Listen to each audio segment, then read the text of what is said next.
오늘 우리 주시는 하나님의 말씀은 로마서 8장 1절에서 11절까지 말씀입니다. 우리 그러면 같이 읽도록 하겠습니다.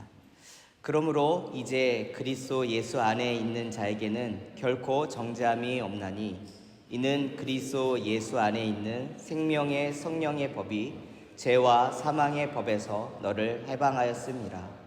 율법이 육신으로 말미암아 연약하여 할 수 없는 그것을 하나님은 하시나니 곧 죄로 말미암아 자기 아들을 죄 있는 육신의 모양으로 보내어 육신의 죄를 정하사 육신을 따르지 않고 그 영을 따라 행하는 우리에게 율법의 요구가 이루어지게 하려 하심이니라.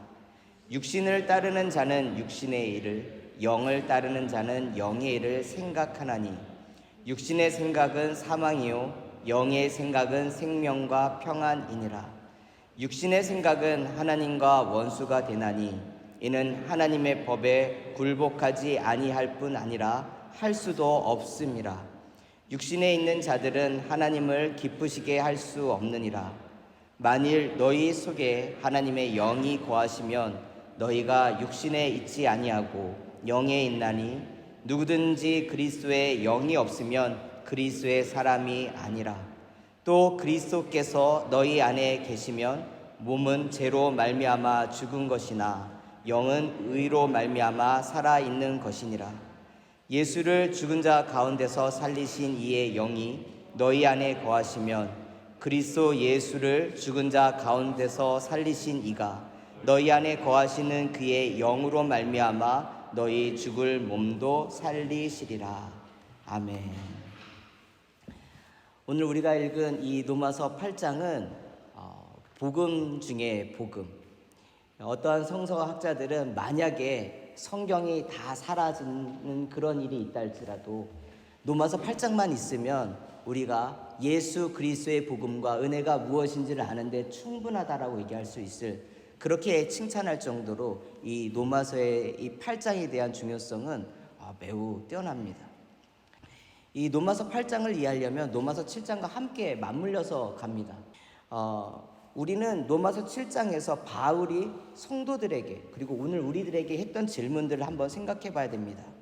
믿음 좋은 사람은 절대 신앙이 흔들리지 않을까?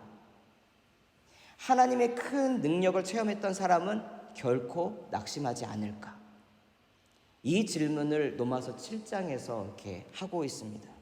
우리의 상식과 우리의 생각으로는 믿음 좋은 사람은 절대 신앙이 흔들리지 않을 것 같고, 하나님의 큰 능력을 체험했던 사람은 결코 낙심하지 않을 것 같은데 사실은 그렇지 않습니다.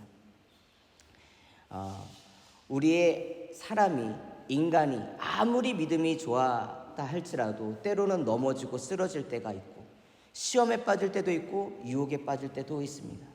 하나님의 크신 능력을 체험했던 사람이라도 정말 큰 일을 했음에도 불구하고 별것 아닌 사소한, 마치 길에 그냥 박혀있는 조그마한 돌뿌리에 걸려 넘어지듯이 쓰러지는 경우들도 있습니다. 다만 차이가 있다면 예수 안에 있는 사람은 쓰러지고 넘어질지라도 다시 일어날 수 있다라는 것입니다. 이게 큰 은혜입니다. 예수가 마음의 주인으로 있지 아니한 사람들은 시험이 오고 쓰러지고 낙심이 되면 자신의 힘으로, 의지로, 능력으로 그것들을 극복하려다 보니 이게 무한히 반복되다가 지치고 그리고 그 안에서 소진되는 것을 느끼게 됩니다. 이 본문을 갖고서 항상 이렇게 여러 가지 설교들을 이렇게 듣다 보니 자주 사용하는 예화가 하나 있는데 종교개혁자 마틴 루터와 관련된 일화입니다. 종교개혁자 마틴 루터는 매우 신념이 강한 사람입니다. 그래서 로마 카톨릭의 사제로 있을 때에 로마 교회가 이 구원의 문제를 돈을 팔고 이 증명서를 내주는 이 면죄부, 살아있는 사람들뿐만이 아니라 이미 죽은 자신의 가족들까지도 그 면죄부를 사서 어떻게 해서 구원을 해결하려고 하는 사람들의 그런 간절한 마음들을 장사로 이용하는 그런 교회의 모습들과, 이것뿐만이 아닌 잘못된 폐해들을 95개의 방방문을 써가지고 올렸었습니다. 남들이 몰랐었던 것 아니에요. 다 알고 있지만 꼭 내가 말해야 될까? 말했다가 내가 불이익은 당하는 것은 아닌가? 사실 이런 여러 가지 염려와 걱정도 있었을 텐데 그는 잘못된 것은 잘못됐다. 라틴어로 그냥 벽에다 써놓은 겁니다. 자기 이름을 써놓은 것도 아니에요. 그냥 써놨어요. 이거 잘못된 것 같아요. 근데 그만큼 그래도 용기 있는 사람이죠. 그리고 그 반박문을 쓴 사람이 본인 이름이 드러났을 때 그로부터는 그러니까 자기 혼자 로마 이 교회, 이 카톨릭 교회와 싸워야 되는 엄청난 싸움을 벌입니다. 그래도 물러서지 않았던 사람입니다. 그런데 그런 그가 어느 날 갑자기 자신의 마음 가운데에 무기력함이 들었어요. 내가 도대체 왜 이러고 사는가? 왜 이렇게 쫓겨 살아야 되는가? 도망자의 삶을 살아야 되는가? 하나님의 말씀 따라 이것이 옳다라고 선언했는데 왜 이래야 되지? 자신의 삶이 너무 피곤했어요. 정말 피곤한 삶을 살았어요. 잠자는 시간을 줄여가면서 기도하고 성경 가르치고 그리고 성경을 독일어로 번역해서 많은 사람들이 성경을 읽을 수 있도록 하는 일들을 끊임없이 했습니다. 그런데 육신의 피곤함 때문인지 아니면 그렇게 수고함에도 불구하고 삶이 변화가 되지 않고 여전히 갇혀 있는 듯한 그런 상황 때문인지 몰라도 그는 절망하고 낙심한 채로 한동안 보내고 있었습니다. 그 모습을 가만히 지켜보던 아내가 어느 날 그 앞에 상복을 입고서 들어오게 됩니다. 루터는 놀라서 묻습니다. 왜냐하면 자기는 그동안에 바깥 일을 하느라고 가족을 돌본 적이 없기 때문에 아내가 상복을 입고 오니까 자녀들 중에 누가 죽었나 놀래가지고 가족 중에 누가 죽었어? 정말 놀라서 물어봤습니다. 그랬더니 아내가 아니요. 가족 중엔 죽은 사람이 없습니다. 하나님이 죽었습니다. 루터가 버럭 화를 내면서 아니 장난칠 게 따로 있지. 거룩하시고 전능하시고 오늘도 다스리시며 그리고 악을 진멸하시며 정말 유일하신 전능하신 그 하나님의 이름을 어떻게 그렇게 망령되이 일컬을 수 있단 말이오. 당신을 보니 하나님이 죽은 것 같아요.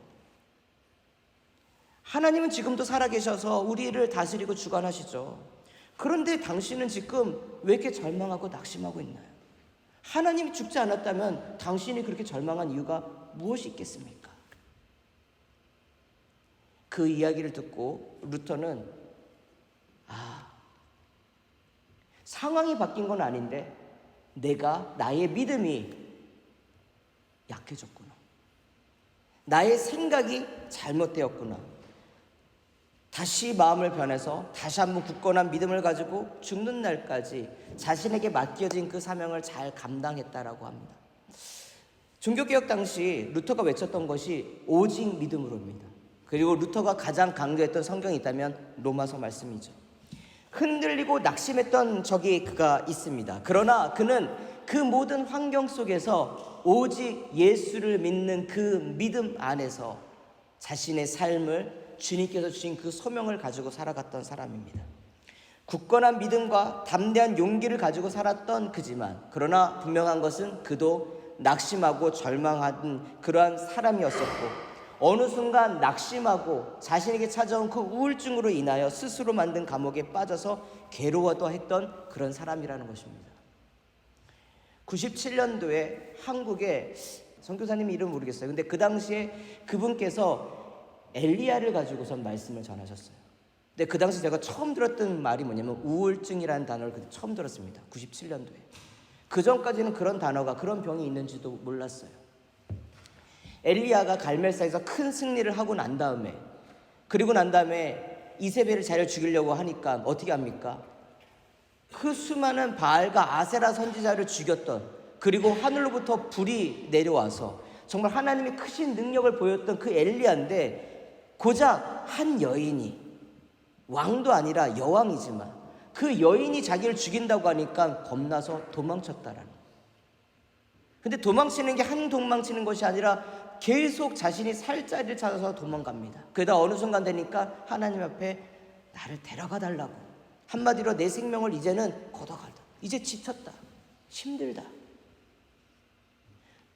그런 엘리야의 모습을 갖고 우리의 일상 속에서 믿음을 가지고 살아가는 자도, 엘리야 같은 사람도 때로는 그의 삶에 우울증이 올 수 있다는 얘기를 그때 처음 들었어요.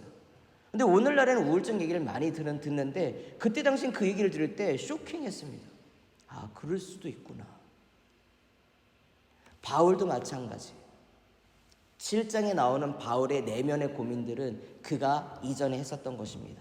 7장 22절에서 23절 말씀을 우리 같이 보도록 하겠습니다. 내 속사람으로는 하나님의 법을 즐거워하되 내 지체 속에서 한 다른 법이 내 마음의 법과 싸워 내 지체 속에 있는 죄의 법으로 나를 사로잡는 것을 보는도다. 바울이 겪는 갈등과 영적 전쟁은 자신은 선을 원합니다. 본인 스스로도 나는 바리새인들 중에 바리새인이라고 할 정도로 그는 율법을 지키는 데 힘썼던 사람입니다. 그런데 율법을 지키면 지킬수록, 율법을 알아가면 알아갈수록 자신도 몰랐던 자신 안에 있었던 죄악들이 무엇인지를 발견하게 됩니다. 알아가게 됩니다. 옛날엔 그게 죄인지도 몰랐는데 그게 죄인 줄 알아가게 됩니다. 마음은 항상 주님을 따르고 싶은데, 주님 뜻대로 순종하며 살고 싶은데, 그러나 여전히 나도 모르게 일어나는 이 육신의 행동들, 죄악된 모습들. 바울은 고민했습니다. 정말 하나님이 기뻐하시는 삶을 살고 싶은데.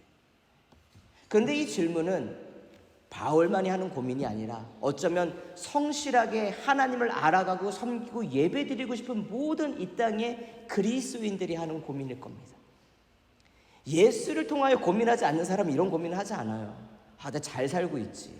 교회 잘 다니고 있지. 헌금 잘 되고 있지. 어떤 이런 부분들을 갖고선 자기 만족으로 살아갈지도 모르겠습니다. 근데 바울처럼 정말 내가 예수님 안에서 정말 새로운 삶을 살기 원하고 하나님의 말씀을 갖고 살아가기 위하여, 영어 단어에 스트러글을 한다고 하죠. 정말 몸부림치는 그런 삶. 이런 삶을 사는 사람만이 이런 고민을 합니다. 바울은 이 고민이 로마에서 거룩한 삶을 살기로 수고하고 헌신하는 많은 로마의 성도들이 이런 고민이 있다는 것을 알고 있었어요. 이런 얘기들을 할 때에 어떻게 얘기하는 게 가장 전달이 좋겠습니까? 나의 삶도 나도 이런 고민이 있습니다 라고 접근하는 것이 훨씬 더 이해가 좋지 않을까요? 7장에서는 바울은 이 문제를 해결했음에도 불구하고 이러한 문제들은 오늘의 복음을 전하는 증거하는 삶을 사는 나도 동일합니다 라고 하는 것입니다. 그렇기 때문에 우리가 알아야 되는 것이 있는데 그것이 뭐냐? 8장 1절 말씀입니다. 그러므로 이제 그리스도 예수 안에 있는 자에게는 결코 정죄함이 없나니. 우리 신앙의 목적은 착한 사람이 되는 것이 아닙니다. 착한 교회가 되는 것이 아니에요. 혼돈할 때가 있습니다. 율법 안에서 살아간다라는 것이 하나님의 백성이 됐기 때문에 하나님이 기쁨이 살아간다는 것이 아니라 내가 완벽한 사람, 흠이 없는 사람, 하나님에게도 사람에게도 손가락질 받지 않을 수 있는 윤리적으로 도덕적으로 완벽한 삶을 살아가는 것, 이것이 신앙의 목표고 목적이라고 생각하시는 사람들이 있습니다. 근데 그것은 잘못된 겁니다. 왜냐? 착한 것으로는 우리는 완벽하게 그런 삶을 살 수가 없는 존재이기 때문에 그래요. 율법으로는 우리가 하나님을 알기 전까지는 이게 죄인 줄 몰랐었던 것들이 많이 있습니다. 심지어는 숨어서 내가 누군가를 약간 뒷얘기하는 거, 심지어는 말하지 않고 혼자 생각하는 것조차도 정말 하나님 앞에서 거룩한 삶을 살고자 몸부림치는 사람에게는 난 왜 이거밖에 안 될까? 정말 가슴을 치고 눈물을 흘리며 회개하는 기도 제목일 수도 있습니다. 근데 중요한 것이 있어요. 이게 윤리적으로 율법적으로 행위적으로만 이런 삶을 산다라고 하면 선한 사람이 되는 것이 삶의 목적이에요. 그런데 예수님께서 이 땅에 우리를 위하여 오신 것은 우리가 착한 사람, 선한 사람, 도덕적으로 윤리적으로 완벽한 사람이 되기 위해서 오신 것이 아니에요. 그것을 살 수가 없는 존재들인 저희들을 인간의 힘으로는 그의 죄의 문제를 해결할 수 없는 우리들을 위하여 그 모든 죄값을 지불하기 위하여 오신 것입니다. 이게 은혜라는 거예요. 이게 복음이라는 거예요. 로마서 3장 24절 말씀을 우리 같이 보도록 하겠습니다. 그리스도 예수 안에 있는 속량으로 말미암아 하나님의 은혜로 값없이 의롭다 하심을 얻은 자 되었느니라. 로마서 5장 1절 말씀, 그러므로 우리가 믿음으로 의롭다 하심을 받았으니 우리 주 예수 그리스도로 말미암아 하나님과 화평을 누리자. 사람들은 선하게 착하게 살아가면 그것으로 자기 만족을 하는 사람은 그걸로 평화를 누립니다. 만족감이 이루어질 때에 은혜가 있다라고 생각을 합니다. 내가 뭔가 선하게 오늘은 완벽하게 살았어, 흠없었어, 죄 안 졌어, 그러면 그걸로 자족하면서 나는 오늘 주님의 기쁨이 됐어. 근데 약간의 오류가 뭐가 있냐면 우리가 그리스도 예수라고 하는 기본적으로 우리의 죄를 구원하신 그분의 이름을 생각하지 아니하고 이것을 행위적으로 접근하게 된다면 내가 만족을 누린다고 해도 그것조차도 어떻게 보면 계속 율법적으로 살아간다라는 거예요. 우리가 지난달에 암송하자고 했던 에베소서 2장 8절, 너희가 그 은혜에 의하여 믿음으로 말미암아 구원을 받았으니 이것은 너희에게서 난 것이 아니요 하나님의 선물이라. 선물은 공짜입니다. 공짜예요. 근데 이 공짜지만 누가 줬느냐에 따라서 값어치가 다릅니다. 공짜라고 똑같은 것이 아니에요. 어떤 사람은 아주 비싸고 귀한 것을 담아서 공짜로 선물로 주기도 합니다.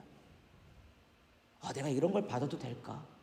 사실 목회자로 있다 보면 성도님들이 전해주시고 전해주는 그런 사랑의 마음조차도 내가 이런 걸 받을 만한 자격이 될까 하는 생각이 듭니다. 소중하니까. 공짜라고 해서 공짜가 아닌 거예요. 너무나도 소중한 겁니다. 근데 하나님은 공짜이지만 값싼 것이 아닌 이 땅의 값으로 비교할 수 없는 자신의 아들의 생명으로 우리를 구원했습니다. 그런데 예수 안에 있다라고 하면서 신앙의 감정의 쓰레기를 안으로 넣는 신앙인들이 있다라는 거예요. 예수 그리스도 안에서 정죄함이 없습니다. 그리고 8장 맨 마지막 말씀을 보면 높음이나 깊음이나 그 어떠한 존재도 주 예수 그리스도 안에서 하나님과 우리 사이에 있는 사랑을 끊을 존재가 없다라는 거예요. 고대 문서를 보면 뭐라고 나와 있냐면 여기에 주석으로 육신을 따르지 않고 영을 따라 행하는 자가 그리스도 예수 안에 있는 자라고 해석이 담겨 있는 고문서가 있습니다. 이 성경의 이 텍스트 안에. 그런데 이렇게 되면 우리는 육신을 따르지 않고 영을 따라 행한다라고 하는 어떤 한정과 조건을 보게 되는데 로마서 8장은 이걸로 끝나지 않잖아요. 맨 마지막에 높음이나 깊음이나 다른 어떠한 피조물이라도 우리를 우리 주 그리스도 예수 안에 있는 하나님의 사랑에서 끊을 수가 없다.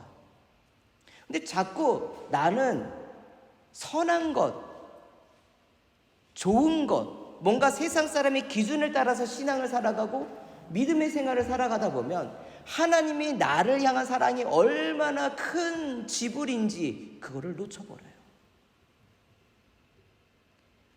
선하게 산다라고 하는 게 오히려 어떻게 합니까? 그 옛날에 율법적으로 살아가는 그 삶에서 벗어나지 못하게 됩니다. 더 착하게, 더 아름답게, 더 귀하게, 더 용서하면서, 더 자비하면서. 그런데 자기는 행복하지가 못해요. 용서도 내 안에서 성령님께서 하시는 그 음성에 순종하면서 용서를 해줄 때에 기쁨이 있고 감사가 있는 것이지, 강요가 돼가지고 용서해야 돼 그런 압박감에 용서를 하면 기쁨이 있습니까? 바울은 그 부분을 얘기하는 거예요. 그러므로 이제는 그리스도 예수 안에서 정죄함이 없어. 이 정죄는 크게는 두 가지 방향. 하나는 이 7장에 나온 것처럼 내가 그리스도 예수 안에서 거룩한 삶을 살려고 고민하는 사람인데 자기 자신을 정죄하는 거예요. 자기 이 안에 있는 내면을 감정의 쓰레기통으로 만들어요. 난 이거밖에 안 돼. 나는 바뀔 수가 없는 존재인가 보다. 내가 그러면 그렇지. 아야, 나는 원래부터 이런 사람이었어. 나는 못 살겠어. 이 정죄가 선하게 살면 살수록 자꾸 그런 율법으로 가면 자꾸 자기를 쓰레기통으로 만들어요. 이 정죄함이라고 하는 것이. 내 그럴 줄 알았다라고 하는 것을 내 자신한테 적용할 때는 내 자신을 감정과 영혼의 쓰레기통을 만들고, 이것을 타인에게 하면 그 사람을 내 감정과 영혼의 쓰레기통으로 만들어요. 정죄가 무서운 것은 바로 그래요. 예수 그리스도 안에 있어서 죗값을 속량했는데, 죗값을 우리가 용서받았습니다. 용서받은 사람이 누군가를 미워할 수 있습니까? 진짜 용서받았다라고 하면, 만달란트 빚진 자가, 만달란트는 나라 값보다도 비싼 값입니다. 이거는 상상 속에서 나오는 그런 돈이에요. 그런데 그 돈을 탕감받은 사람이 몇 푼 안 되는 그 돈을 빚진 자신의 친구를 용서하지 못하는 이유는 그 탕감받은 용서가 얼마나 큰지를 알지 못하기 때문에 그래요. 내 자신을, 그 사랑 안에서 내 자신을 존귀하게 이제 변화받은 새로운 존재라고 사랑할 수 있는 사람, 그러니까 나의 이익을 위해서 사랑하는 게 아니라 그리스도 예수 안에서 변화된 나를 사랑할 수 있는 사람은 나의 마음과 몸과 영혼을 쓰레기통으로 만들지 않는다는 거예요. 왜? 그걸 이미 지불했어요. 그리고 그 지불한 값은 그 어떤 피조물도 끊어버릴 수가 없다라고 선언했습니다. 이것을 믿는 믿음이 아니고서는 정죄함에서 벗어날 수가 없다라는 거예요. 자기 스스로 내 그럴 줄 알았다라고 하는 사람은 늘 패배감과 낙심과 무기력함에 살아갑니다. 만약 이 표현을 자녀에게 한다라고 하면, 자녀들 보면, 저도 이 표현 안 쓰려고 참 노력하는데 참 안 고쳐져요. 그런데 저도 마찬가지 실수하는 걸 실수하잖아요. 근데 자녀도 실수하는 걸 실수하거든요. 매번 맡겨도 바뀌지가 않아. 그러다 보면 어느 순간에 내가 그럴 줄 알았어. 근데 이 말이 조심스러운 건 뭐냐면, 이게 악의적이지 않고 계획적이 않다 할지라도 그걸 계속 듣는 그 아이는 어떻게 됩니까? 나중에 난 이거밖에 안 되는 사람이구나. 나는 맨날 음식을 흘리는구나. 조심하라고 하는데 나는 한 귀로 듣고 한 귀로 흘리는 사람이구나.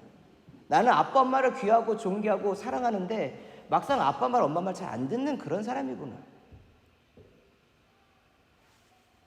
이건 그냥 간단하게 일어나는 겁니다. 근데 심지어는 아이들을 학대하는 부모들을 보면 아이가 만만하기 때문에 자신의 그러한 불쾌한 감정들을 거기다 쏟아내는 쓰레기통으로 삼아가지고 막 그렇게 쏟아붓는 그런 부모들이 있습니다. 정죄가 다른 게 정죄입니까? 진짜 하나님 안에서 사랑받고 용서받았다라고 하면 용서 못할 게 뭐 있어요, 사실은 우리가 가장 용서 못하는 사람은 누구냐면 나 자신이고요, 내 가까이 내가 정말 사랑해야 될 사람들이에요. 근데 그렇잖아요. 멀리 우크라이나에 죽어가는 사람들, 그 사람들로 해서 긍휼을 느끼면서 기도하고 눈물 흘린다니까요. 터키와 시리아의 지진이나 수많은 사람들이 죽었다라는 소식을 들으면 그 눈물 흘린다고요. 안타깝다, 애통하다. 그런데 설거지 안 한 남편을 향해서 설거지 좀 해주지 막 이렇게 소리 지르는 게 우리 모습 아니겠어요? 내가 못할 수도 있지, 좀 이해 좀 해주지라고 좀 그렇게 또 붙을 수 있는 거 아니겠어요? 그러다 보면 우리는 뭡니까?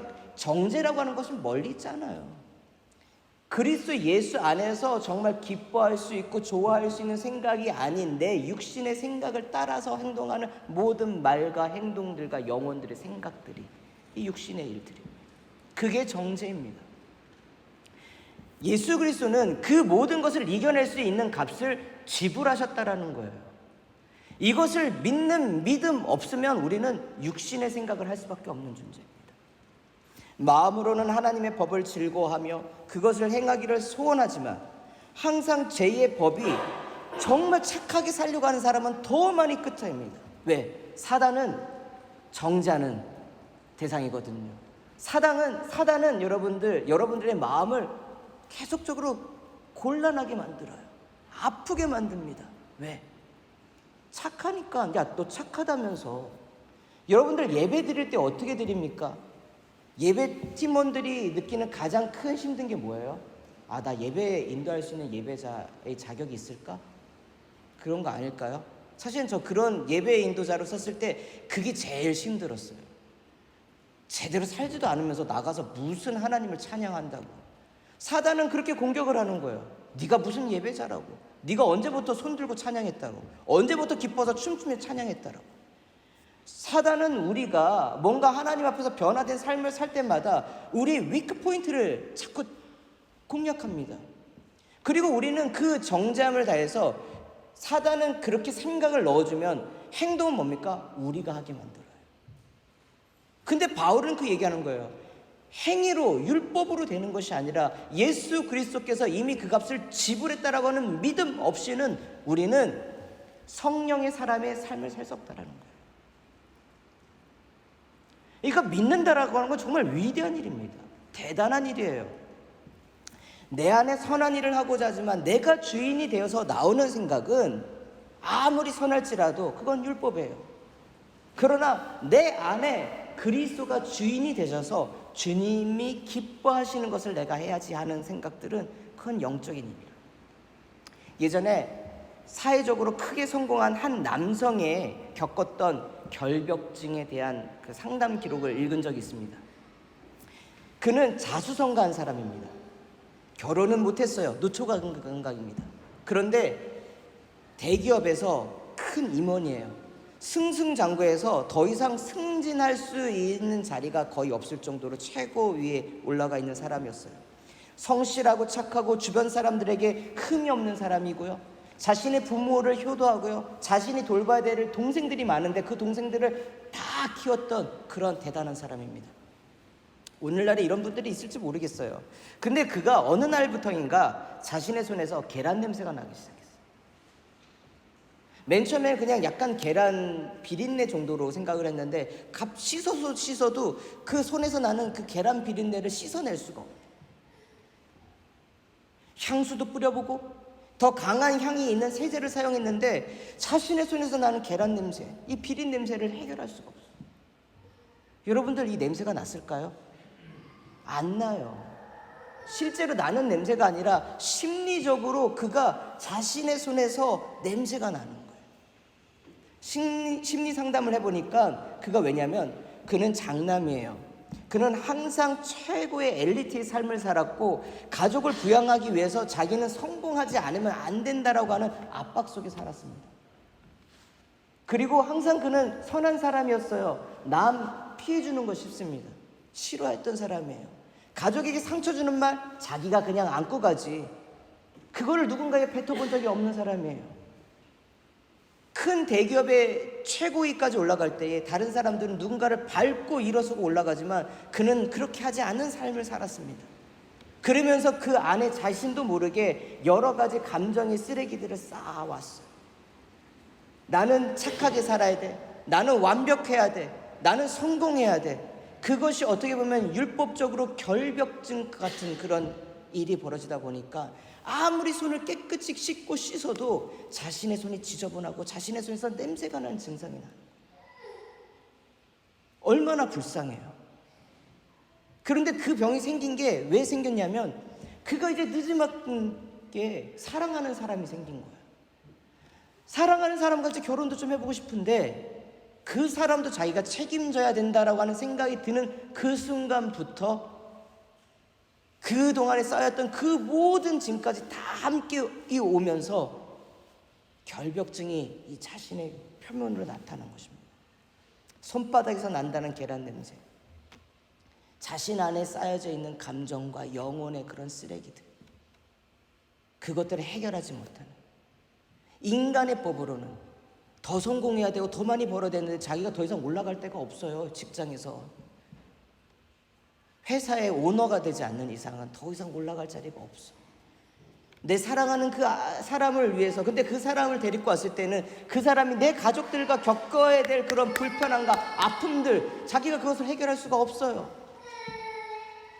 인간은 완벽하지 않습니다. 예수를 믿는다 하면서도 내가 완벽한 삶을 산다라고 하는 것이 목표가 되면 예수의 그 참된 자유를 누리지 못하고 살아가는 거예요. 우리는 그 모든 영혼과 마음의 그런 부담과 육신의 부담으로부터 예수님께서 그 값을 지불하셨다라는 것을 믿는 믿음이 없이는 스스로 정죄합니다.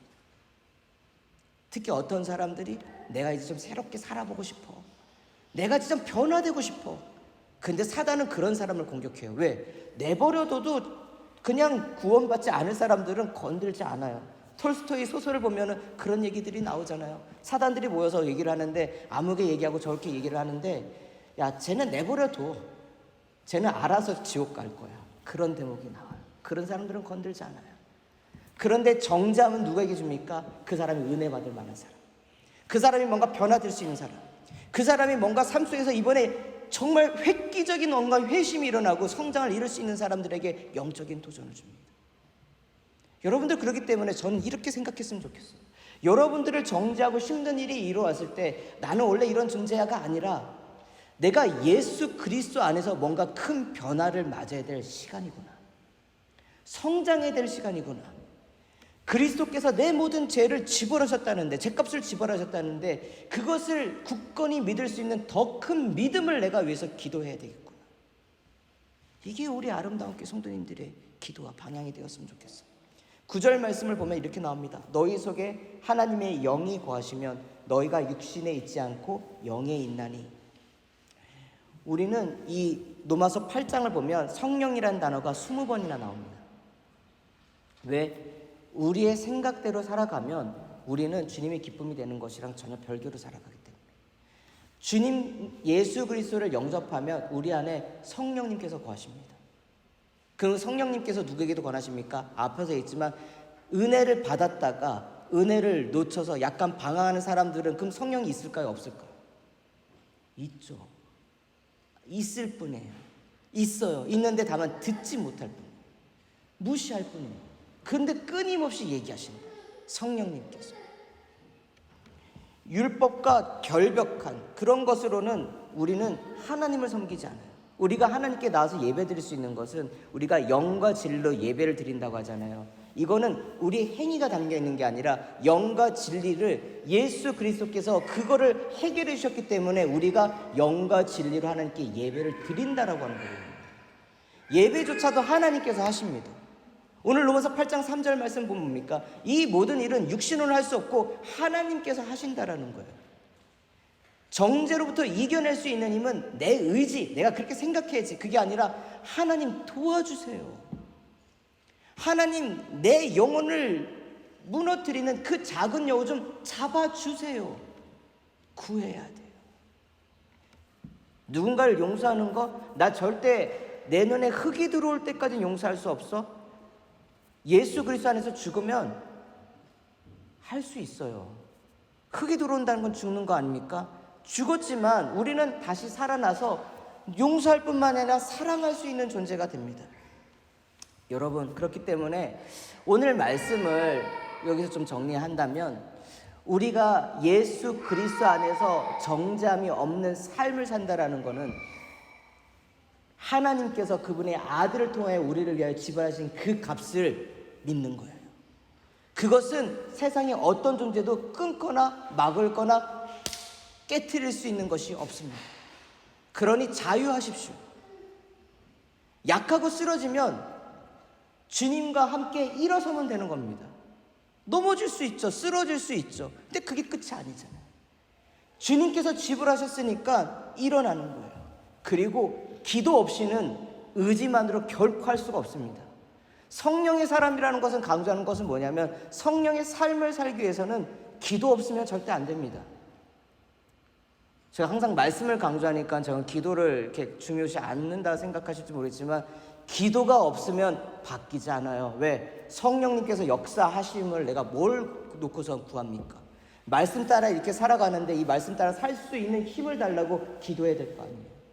예수님께서도 이른 아침에 늦은 밤에 그렇게 기도하셨는데, 하물며 우리가 기도하지 않는다라고 하면서 성령의 삶을 산다라고 하는 게, 그리고 기도하지 않으면서 성령의 생각을 순종하며 산다라는 게 어떻게 가능합니까? 그러니 말씀을 정리를 한다면, 여러분들을 정죄하는 사단의 속임과 거짓에 속지 마세요. 너는 나를 정죄할지라도 나는 예수 그리스도에서 결코 정죄함이 없다. 참 자유를 얻었다라는 것을 선언하십시오. 그리고 나는 그 삶을 살리라. 높음이나 기쁨이나 그 어떤 피조물도 그리스도 예수 안에서 하나님과 우리 사이에 있는 그 사랑을 끊을 수가 없다. 떠나라. 여러분, 담대함을 가지고 사십시오. 예수님께서 하신 그 모든 죄값은 완벽합니다. 지불하셨습니다. 여러분들 스스로를 괴롭게 하지 마시고, 또한 여러분을 통하여 다른 누군가를 스스로 괴롭히지 마십시오. 사랑하시고 용서할 수 있는 힘은 의지가 아니라 그리스도 예수 안에 있는 우리를 회복하게 하시는 완벽한 힘입니다. 참 자유를 누리시는, 참 죄로부터의 해방을 누리는 삶을 살아가는 우리 아름다운 교회 성도님들, 그리고 우리 아름다운 교회가 되기를 간절히 소원하면서 오늘 말씀 마치겠습니다. 우리 함께 기도하겠습니다. 사랑과 은혜가 많으신 하나님 아버지, 우리는 알고 있습니다.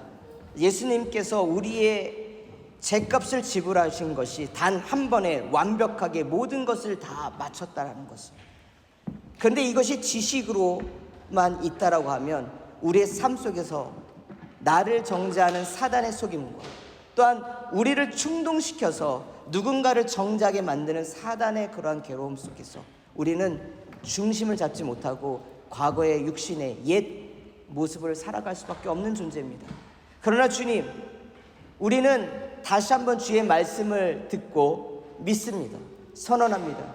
예수 그리스도 안에서는 결코 정죄함이 없습니다. 예수 그리스도 안에서 새로운 생명의 삶을 산다고 우리가 믿고 그 삶을 살기로 결심한, 고백하는 우리 아름다운 교회 모든 성도들 가운데에 주님이 허락하신 그 참 자유를 누리게 하시고 성령님의 인도하심에 따라 살 수 있도록 관심을 갖고 기도하고, 그리고 그 마음의 생각들을, 주님이 기뻐하시는 그 생각을 순종하며 살아가는 성령의 사람이 되게 하여 주옵소서. 우리는 약합니다. 쓰러집니다. 그러나 약하고 쓰러지는 우리의 모습을 보는 것이 아니라 이런 모습을 변화시킨 예수 그리스도의 그 능력을 믿사오니 주여, 우리의 삶 속에서 우리 막히는 모든 문제들 가운데에 예수의 이름으로, 예수의 은혜로 승리하는 주의 강한 용사와 같은 우리 아름다운 교회 성도가 되게 하시고 우리 교회가 되게 하여 주옵소서. 이 모든 말씀 우리 주 예수님의 이름으로 기도드립니다. 아멘.